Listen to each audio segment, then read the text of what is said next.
Hello and welcome, ladies and gentlemen. I am so very tired. I just came back. I played two different Riftbound release events over the weekend, and that means I have thoughts and opinions about the game. Ooh, scary, alarming. Um, it was fun. To go right into it, I think it's a particularly good card game. It has a lot of elements that I really enjoy in a modernized TCG, like a post Magic TCG. And that it's not just about stat sticks, it's not just about invisible layers of interaction. There's actually like an element of objective control to it. There are placement matters, stuff like that actually like makes a difference in how the game resolves. It's all really neat. Also, my desk is now a huge mess of Riftbound cards because of all the things I have been doing all this weekend. This is just from yesterday. I also have the stuff from today. All the stuff for today is, let's see, should be in the. I have busted out my old Ultimate Guard dual box setups. I have, where is it? Sleeves, more boxes.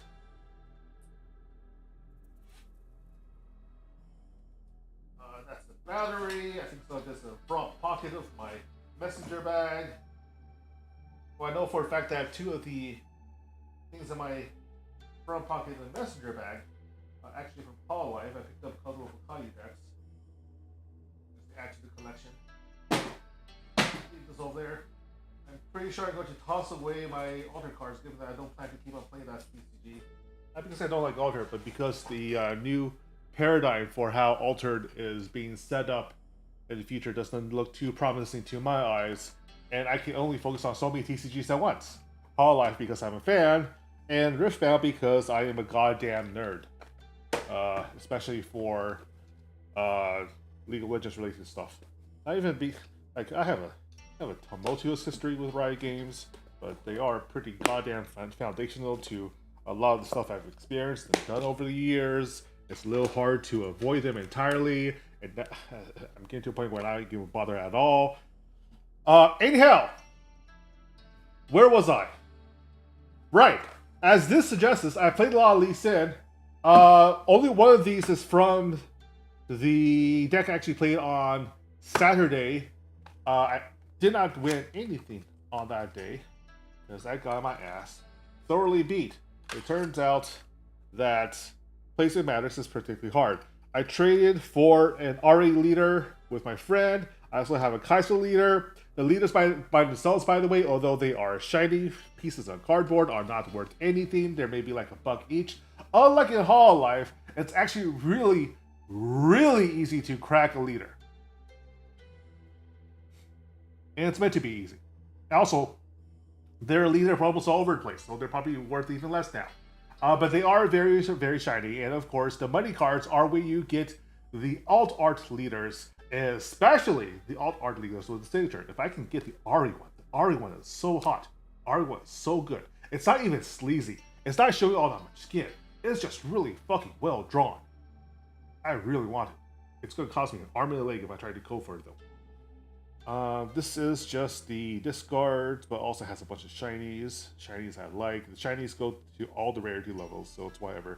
The Zonia Hourglass shiny is actually worth money, so I should be careful about how I handle these because they're pretty good.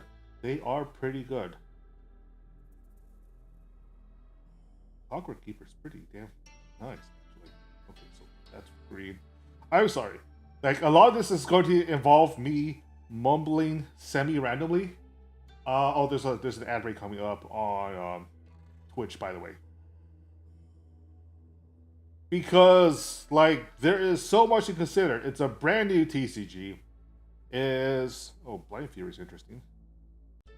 Use talk harder than main deck, choose one and play it, ignore its cost, and recycle the rest. That's... Wow!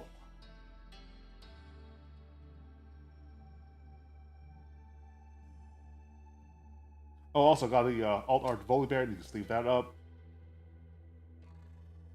It's not worth much, but it's worth a little something, you know? Here, I'll bring it up to you. There's like glare on the cards because they are all so foily. But this is what the alt art Volibear looks like. It is, in fact, a Demon God Volibear card. This is a Furious Volibear. 10 cost for 9 power, 2 power, 9 might. 2 power, so you have to give up some of your runes, your mana base, to play it. But in exchange, when that attack, deal 5 damage split among any number of enemy units here. And deflect 2. Opponents must pay 2 power to choose me with a spell or ability, which sets them back as well. That is actually so nasty. That is actually so nasty. That is just a big, nasty fella. That is extremely hard to remove. And when he attacks, everything suffers on the opponent's end. And in order to remove him, you have to actually deflect 2, which is just so hard. It's even grosser when you realize that this is basically the linchpin card for the Dazzling Aurora deck, which just brings out free stuff to their side in exchange for 9 mana. So it's not exactly something you see early game, but that's why they play a ramp deck in orange. You bring out shit like Volibear and make it impossible to interact with anything. It is so nasty. It is so tough. And I think this is this is also this card, right? This is mostly stuff I opened on the day of, right? Pretty sure. Let's see, token cards, land cards, foil land. By the way, Void Gate. Spells and abilities affecting you here each deal 1 bonus damage. Okay, yeah, that's just burn damage. Reminder attacks, tokens, extra cards. I need to sort through all these. I think I'm going to take all the non-foil stuff to one side, leave all the foil stuff on another, and just like slowly organize all this shit. The Harrowing is basically a resurrection card. Bring stuff from your trash and play it, ignoring energy cost. You know how that is like if you played anything other than One Piece or Pokemon. No, Pokemon also has resurrection effects. Tide Turner, when you play me, you may choose a friendly unit, move me to its location, and it to my original location. Oh, so it just swaps things around. That's so cool. Foil Gust. Another foil Rasa the Sunder. I cost 1 less for each card in your trash. Purple cares about trash effects and also forces discards. It also just has Death Knell. Actually, yeah, purple is basically things that care about the graveyard, the trash pile. This needs to be sorted separately.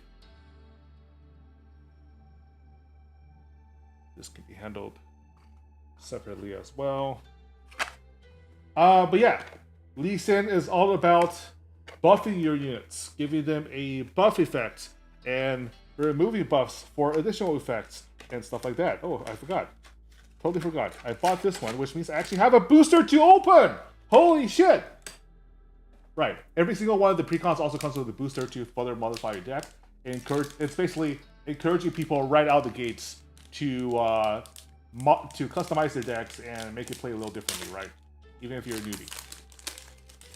But yeah, let's go for the lucky string pull. We have... Holy fuck! This is a lucky string. Yeah, that's a Fury rune. That's a custom art Fury rune right on stream. Because I was right to keep this pack to open during the stream. That's hilarious, actually. This is like a $20 card right now. It'll probably reduce in value. I'm expecting the alt art runes to slowly depreciate over time, but still be very collectible. I don't see them going for under $5 anytime soon.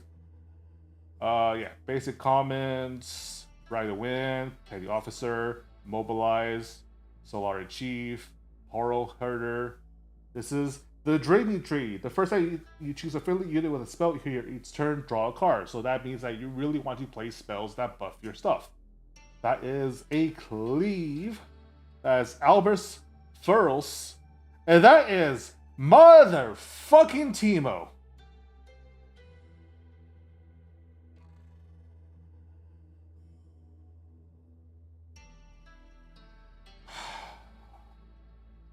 It's a champion with a hidden ability. So each of the battlefields you have can support up to one hidden card per player, right? So you put this here, you sacrifice a little bit of something. You put one of your runes back into the rune deck at the bottom of the rune deck, because this game's designed so there's only a minimum amount of shuffling.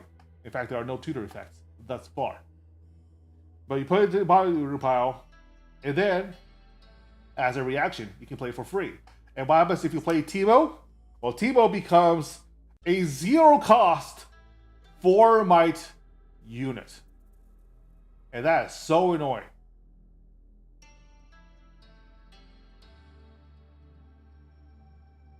Now, granted, he's also just like 1 might at the turn afterwards.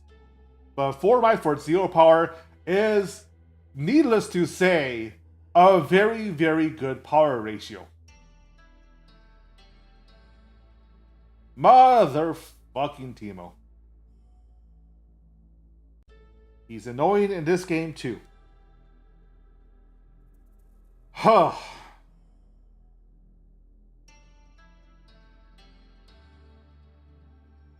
I need to sleep that right away. Where am I sleeping? Let's see. We have 2 transparent sleeves.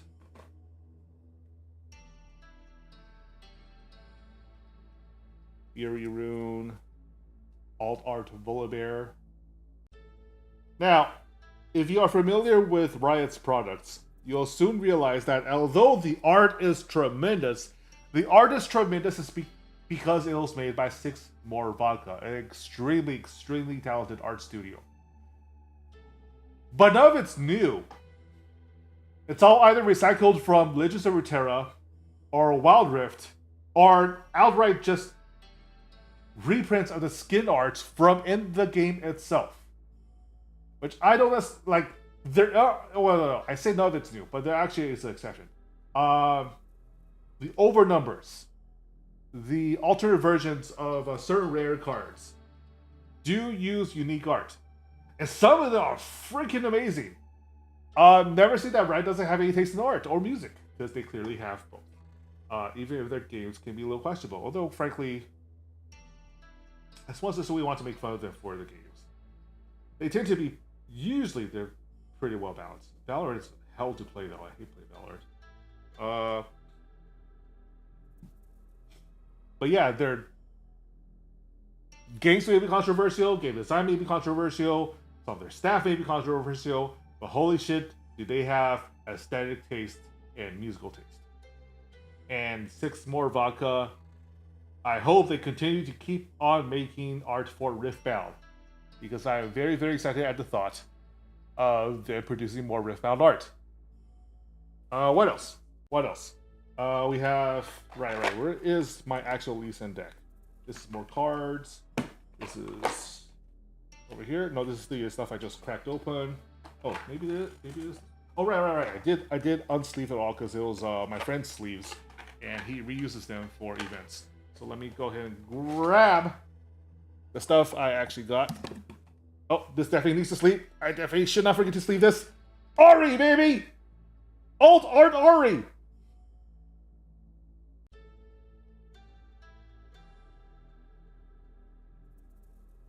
Blue Ori is, in fact, a very, very important component of the overall blue strategy, because whenever she attacks or defends, gives the enemy unit here -2 might this turn to a minimum of 1.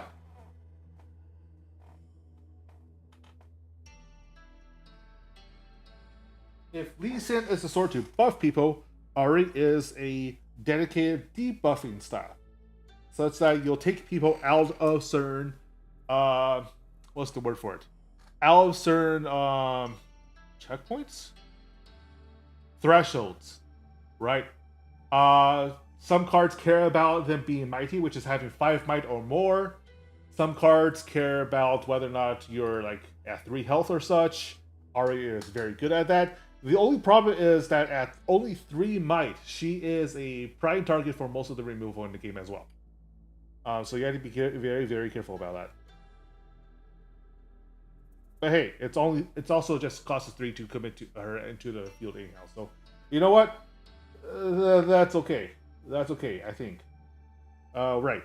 This is the obligatory Lee Sin from the deck itself.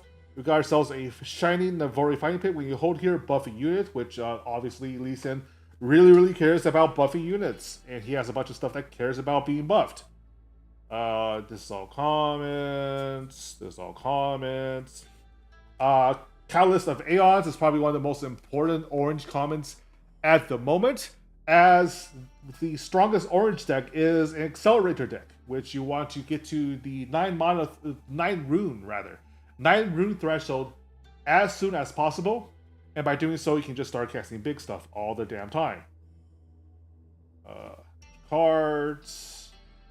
This is all mana. This is the leader. Cards, comments.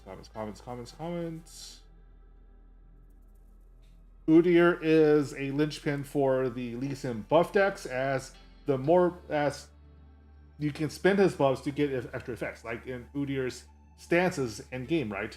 You can either use it to deal 2 damage to a unit at a battlefield, stun the unit at a battlefield, ready me, or give me ganking this turn. Ganking just means he can move from battlefield to battlefield instead of having to retreat back to base. I really wish the camera was a lot better at autofocus, but what can you do? Basically, it's Udyr.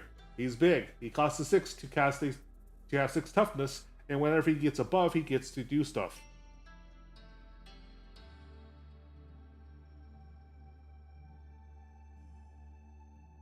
More basics.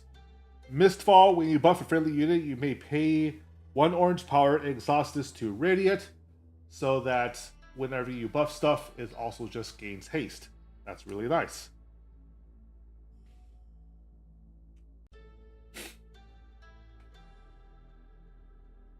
Excuse me.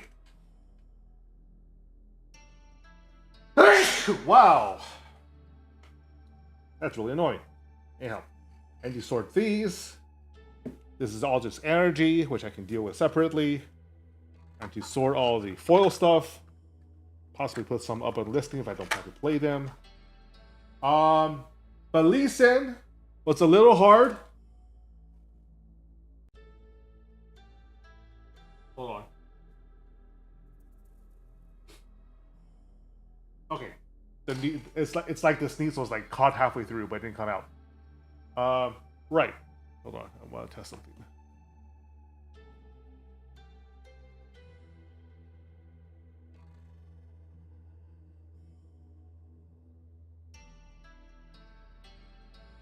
Alright, well, whatever.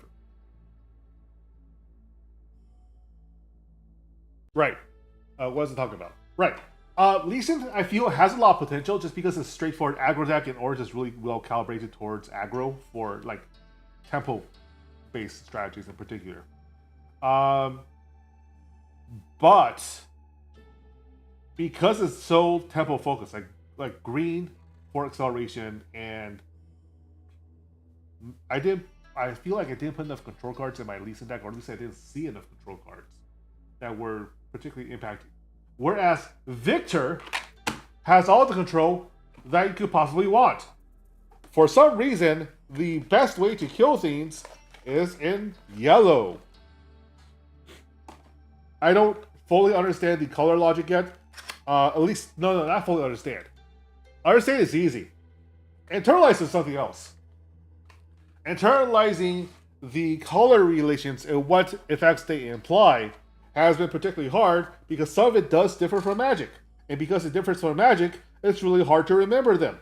That is just the way things go. Take out some energy. Dual Colossus is nice. Sabotage. Choose a opponent, they reveal the hand, choose a non-unit card from it, and recycle that card. That's kind of hilarious. Actually, Sabotage should prevent them from playing high-powered stuff like Dazzling Aurora. May be pretty good. Also, a Teemo Leader. That's quite nice. Sky Splitter, Tarek.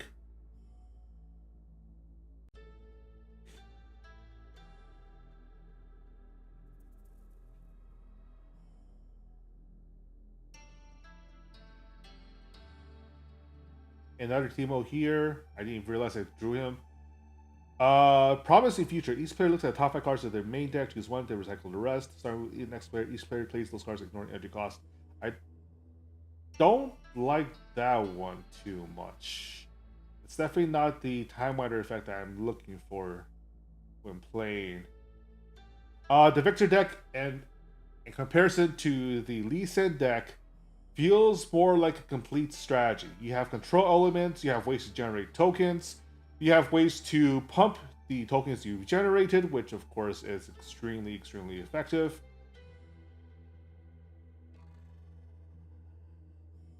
Oh no, this is all the just from boosters I pulled without actually being in the deck. Okay, that's good to know. Oh, right. Of course it is. Because this is the actual deck I played. This is the deck. Blue, yellow, not the Lee Sin, obviously. That was just for the promo. Alright, for the promo I also got, where is it?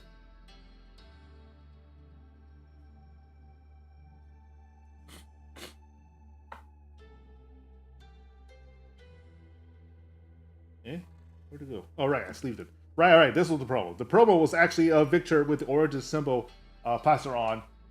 This might gain value if Victor becomes a good deck. When another non-recruit unit control dies, play a 1 might recruit token into your base. I'm the first of many, and that is true, because he literally generates soldiers for you to play.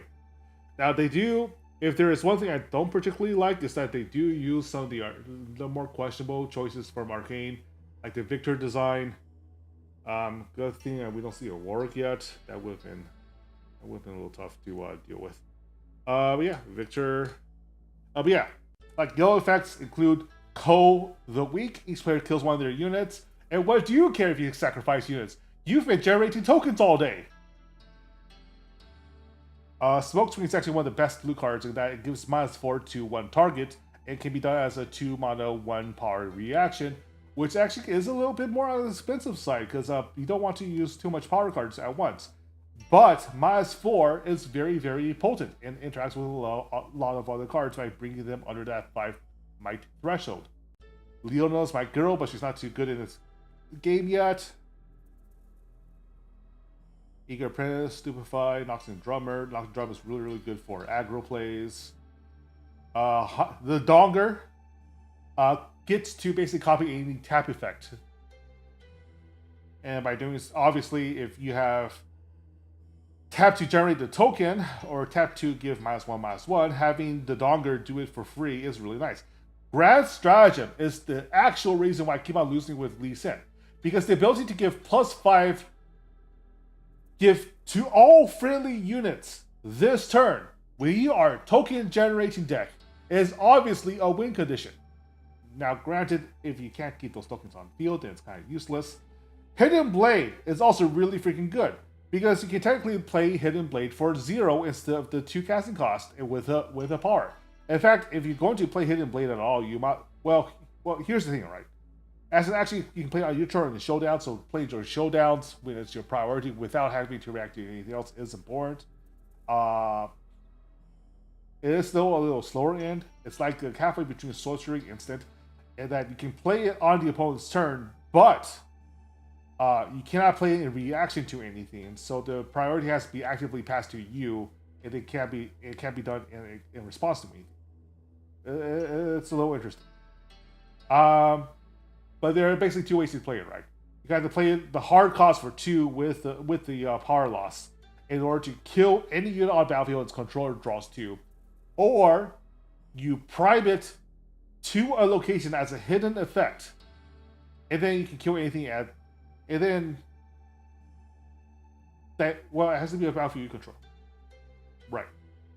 That's just, yeah. Basically, you're rewarded for having an ambush effect loaded up and ready, and that just lets you play a lot of cool stuff. Wraith of Echoes, the first time a friendly unit dies each turn, draw a card. So basically, if your tokens die, you get more cards. That's good. Also got the alt art for Darius, Executioner. When you play me, ready me, get the effect if you played another card this turn. So basically, if it's not a storm effect per se, I forgot. There's like another card in Magic that cared if it was the second card played that turn or if other cards were played before it. Basically, if Darius is your second card played that turn, you played 6 for a 6 with haste, and other friendly units wherever he is attacking has +1 might. That is obviously very, very good if you're playing a yellow aggro strategy. For cards that are common but shockingly effective, Riptide Rex has to be one of them. Because you're paying 6 not just for a 6 spotting, which is already on curve, you're also paying 6 to deal 6 enemy units at a battlefield right away. Riptide Rex actually saved my ass on more than one occasion. It is a very, very good and interestingly good card. That is just a strong effect. Victor, when you play Blue Victor is when you play a card on opponent's turn, I get a token. Which you don't always have the mana for, and you actually design the deck around to truly optimize it. But when it goes off, you get some real value. It's not bad. And everything else here is just energy, energy, energy, energy. Victor, I feel...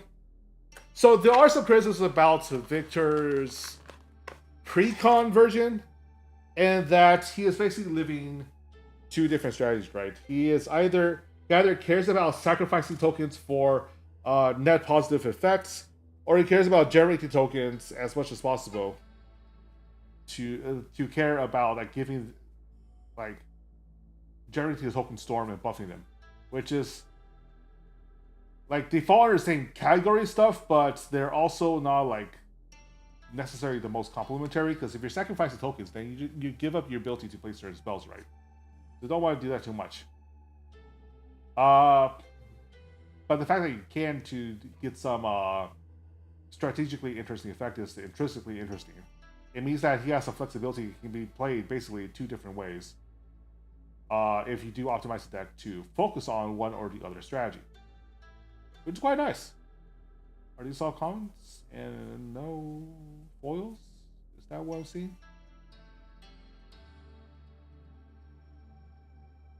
So that's overall my positive impressions about the game.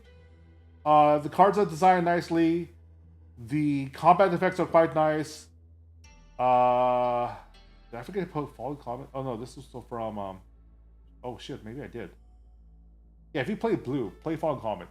I need to. It's good removal. Deal 6 to unit at a battlefield. But yeah. For things I have complaints about,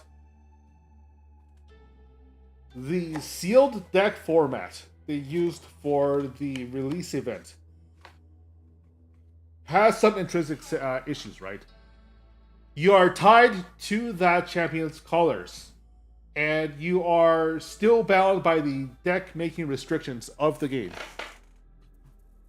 That means if you chose to play Victor, but your most powerful spell was like Lisa's signature Dragon Kick, you cannot use that card. You just have to put it away for now, because you chose a character with different colors than you started with. You also can't use more than 3 copies of any one card, even if you'll happen to open 6 of them.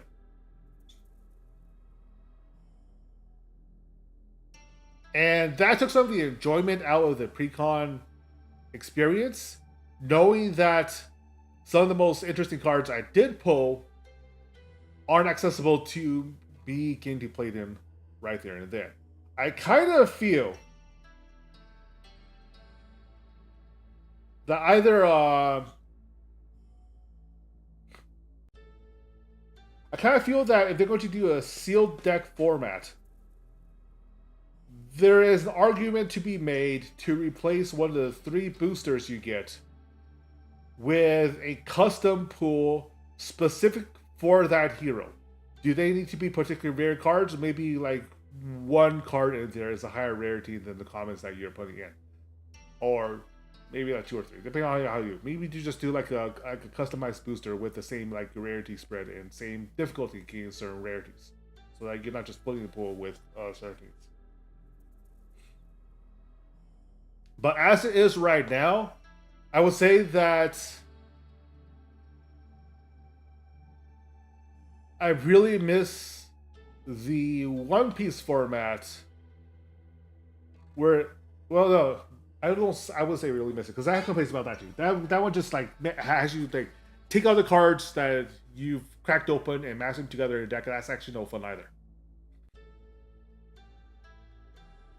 Rather, I think what I want to say is that I wish that the deck building portion of the sealed deck format was a little better supported, right? I wish that if you chose a champion and you got unlucky with your pool, that wasn't the end all be all for your experience right there and then. And like the best way I can think of to support that is that you just have, like with the precon, you also get like a precon specific booster that also just like grants you access to specifically that pool of cards of worth of effects and units and whatever and gear especially. And if and then it just makes it easier to build specifically for that particular hero. And I think that's something they might want to address structurally if they want to also support draft play, which is by far my favorite way to play Magic the Gathering, for instance. To not lock yourself into any individual like hero like that, or champion rather, or to release like a rainbow draft champion to support the overall format. I don't know. I'm just talking about out of my ass right now. If it's a rainbow limited format specific leader, then probably shouldn't be used in constructed play either. Just to give you a little more leeway to work with.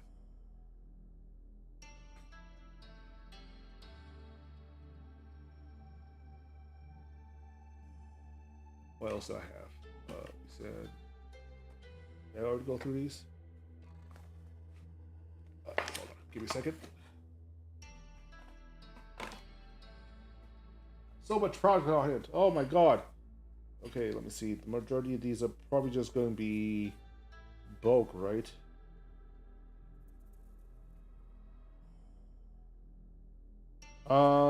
Constructed itself looks fine. The rules for making a constructed deck are interesting enough and also simple enough that I don't really need to think too much about. You will see that the current meta is basically dominated by two decks. Either you're playing Aurora Yi rather, which is just basically you cast big stuff and Yi makes them especially tough to get rid of when they are the defending side. Okay, yeah, these are all just bulk. Or Kaisa, which is basically a super aggro deck that can just gank all the time, control the battlefield, get a lot of power, blow stuff up with the fact that they have access to both red and purple's color pool. Basically just dominating the field. It's really, really hard to catch up to Kaisa once she's established herself. And everybody else is just kind of suffering for it. Now, do I necessarily think that's the problem? No. This is currently a TCG with only its initial card pool.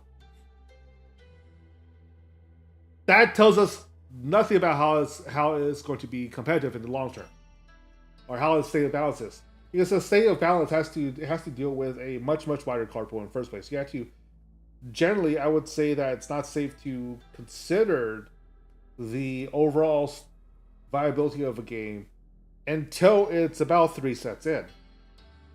At that point, you can clearly see whether or not the game has any long-term legs. But that also like conversely means I don't necessarily want to over-invest into Riftbound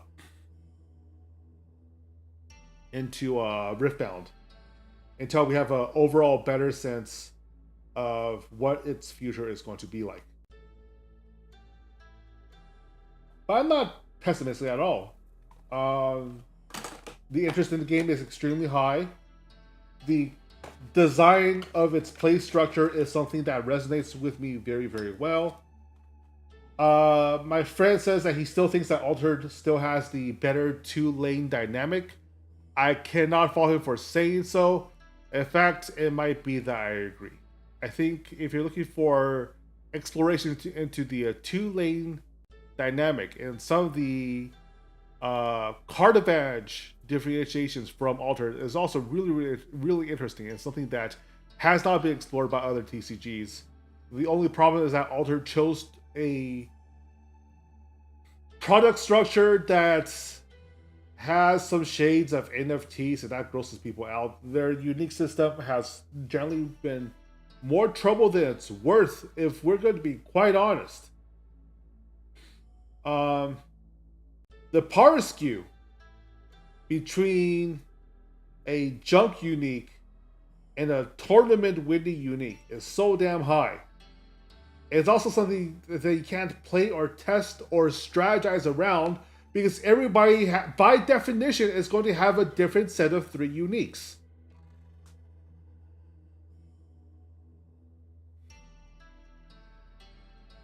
Whereas a more traditional card game like Riftbound is something that you can develop strategies for. You can develop plans. You can develop like basically plan Bs, plan Cs. You can formulate strategies that optimizes against certain play patterns. You can deceive them with a hidden mechanic. Like there's a whole bunch of stuff you can do because it is a limited card pool. And although it has largely optimized towards Kaisa, it means that you don't have an idea of what to expect and how to best improve your chances against even the top number 1 deck. And that's not something you can do when the single most impacting card in the game is one that nobody even knew existed at the time. You know? Like the discovery elements explored by Alter is inherently interesting. But I think it also like that sort of discovery element really works best in a draft format. But they also just changed their product distribution model such that you cannot run drafts of Altered anymore. And that's astounding.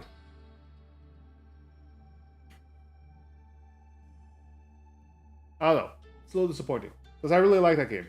But if I'm going to tell people to play anything that's new in the TCG realm, it's probably going to be either Hololive, which is a multi-pronged attack Pokemon, or Riftbound, which is multi-pronged attack pseudo magic that cares about positioning. That allows you to strategize off your positioning and attack timings rather than being simple statistics.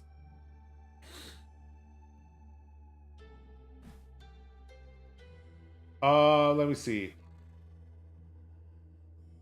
But yeah, like I said, the only way we'll know if this game has any true long-term potential is when we see the card pool for Spirit Forged, the new set coming in.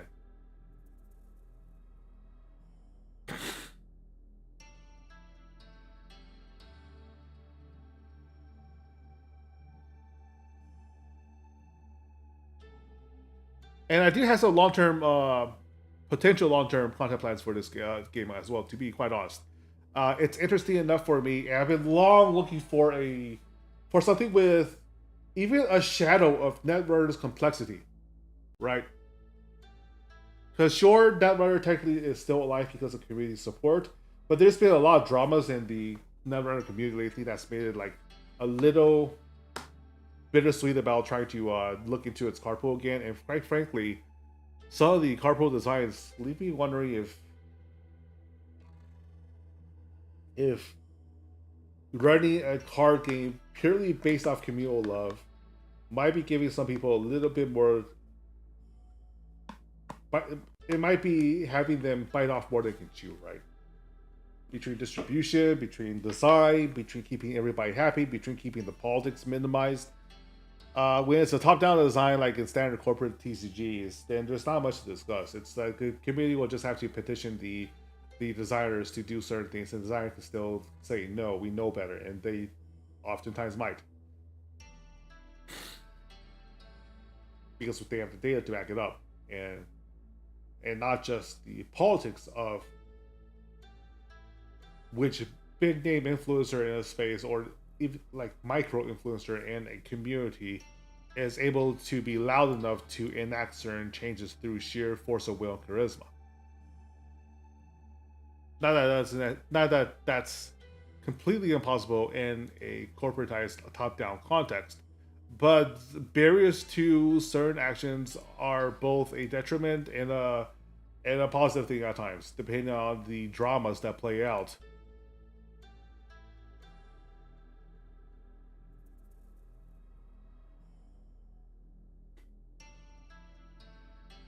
What else? Right.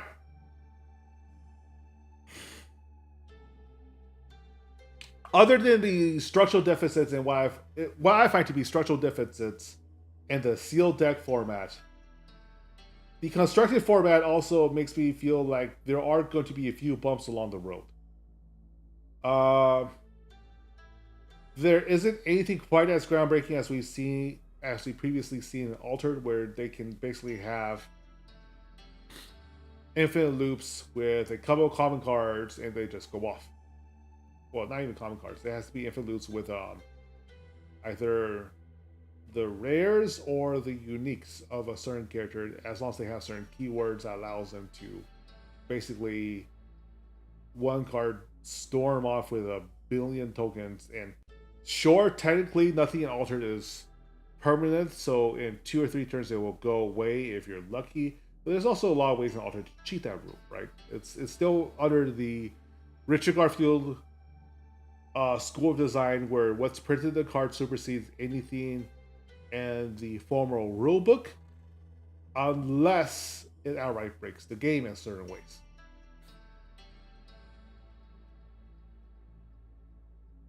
But like the most powerful cards in Riftbound right now are the sort that forces you to design your deck in such a way that you have an answer. You better hope you dig into that answer, because there is not all that much card draw, and there are no tutors in this game. Now, you're not at 0 card draw, but the lack of a tutors is felt, is very, very noticeable, actually. And it's something that I don't like saying it's a top deck mode, but it's definitely it definitely forces your hand in certain ways in certain schools of deck design in ways that I'm not necessarily too happy with. I would rather shuffle my deck multiple times throughout the game, because that is the only way to. Well, no, I guess there is the Hololive way, right? Hololive's TCG's top 4 mechanic, where you can look at the top 4 cards of the deck, and then you choose one or more depending on how the criteria is for that particular search card or pseudo tutor card, and then put the rest at the bottom of your deck in any order. Is pretty much ideal for Riftbound's play, because the whole point, like a lot of Riftbound's fundamental play structure, is meant to minimize as much as possible, down to 0 if they can get away with it, the number of times you have to shuffle anything. The recycle element, where you just you can put stuff back into your deck to gain a little bit of extra power because you gave up something for that, is basically a way to allow you to filter through the deck without having to actually tutor for anything. Or I might be talking about my ass. No, I'm not. They definitely don't want you to be shuffling. And that's their way to ensure that you still have card access without having to give up, able to manipulate the library in some way or manner without having to force you to riffle shuffle every single time, increase the odds of cheating. In fact, I do like the fact that not shuffling and forcing you to leave the pile of cards in the order that it came in after that initial cut does make it much, much harder to cheat. I mean, if you have a sleight of hand to do so, obviously there are still ways. But in general, it makes it much easier to spot cheaters, to spot attempts at manipulating the deck in ways that are not allowed by the card text. And that's good. Now they just do work on balance. Because Kai'Sa's a little too much. Red having exclusive ways to knock things out from your base is extremely powerful. Although I would argue it's not necessarily broken, but it's definitely overcosted for overly effective given how the game is designed.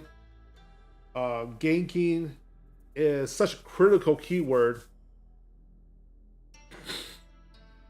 and there are just like jarringly powerful cards like Dazzling Aurora, which feels like they should have been printed like a year into the game's, like a minimum of a year into the game's power creep over time, which will happen because it's the card game. It's impossible to avoid power creep when you try to produce a living card game. But at the same time,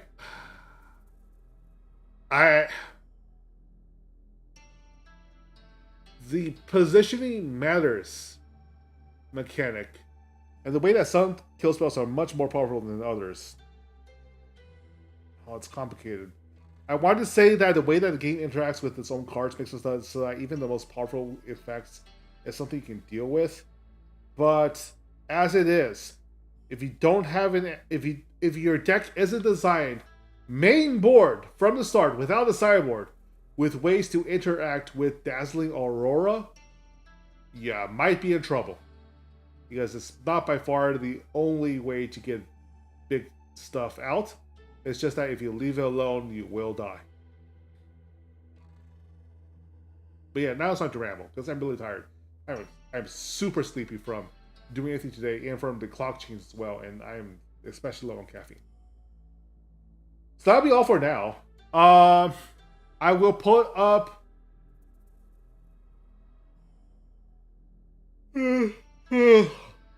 I'll put up a more in-depth debrief as well as my thoughts on how they can improve the sealed deck format as a video essay later on, at least as a plan.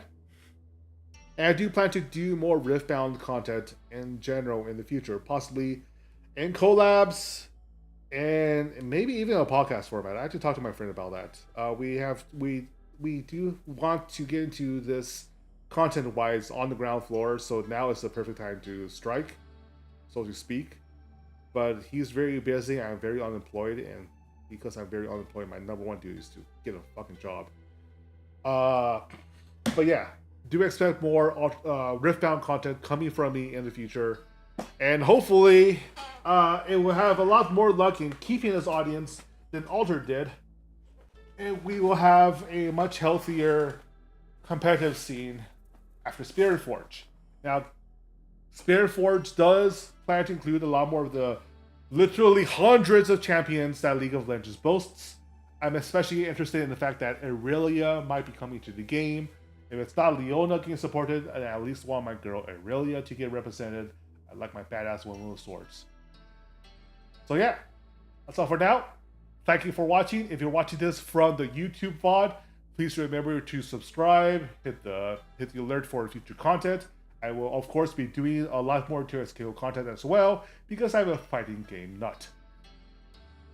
If you're watching this from Twitch, yeah, same deal. Follow me on Twitch, YouTube, TikTok, Instagram Reels. I'm not on Facebook. That's all. Thank you for watching. As always, my friends, eat well.